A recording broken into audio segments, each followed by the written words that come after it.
ચાલો હવે જોઈએ સંઘાત એટલે કે અથડામણો.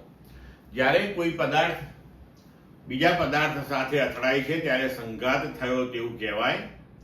તો બે પદાર્થ વચ્ચે જ્યારે અથડામણ થાય છે, જ્યારે બે પદાર્થ વચ્ચે સંઘાત થાય છે ત્યારે તંત્રનું કુલ રેખીય વેગમાન જે છે તેનું સંરક્ષણ થાય છે.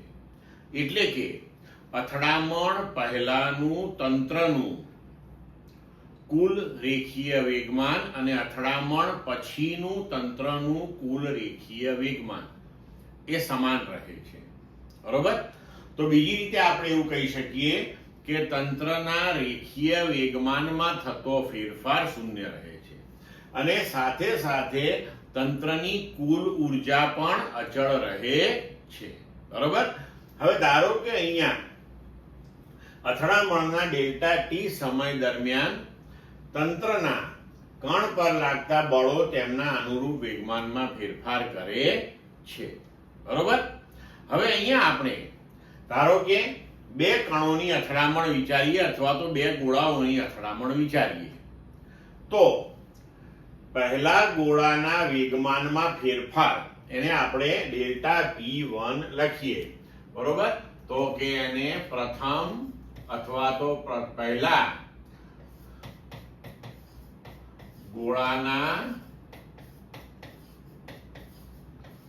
વેગમાનમાં ફેરફાર કહીએ આપણે આને.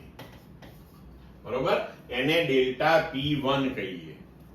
તો ડેલ્ટા ટી જેટલી અથડામણ દરમિયાન ધારો કે એક નંબરના ગોળા ઉપર બે નંબરના ગોળા વડે લાગતું બળ F1T હોય તો પહેલા નંબરના ગોળાના વેગમાનમાં થતો ફેરફાર ડેલ્ટા P1 બરાબર F12 ઇન્ટુ ડેલ્ટા ટી. તેવી જ રીતે બીજા ગોળાના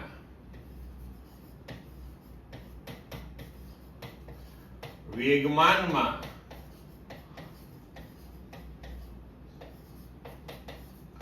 ફેરફાર ડેલ્ટા P2 બરોબર બરાબર ડેલ્ટા ટી સમયગાળાની જે અથડામણ છે તે દરમિયાન જો બીજા નંબરના ગોળા ઉપર પહેલા વડે લાગતું બળ F21 હોય તો તેના વેગમાનમાં થતો ફેરફાર બરાબર F21 ઇન્ટુ ડેલ્ટા ટી.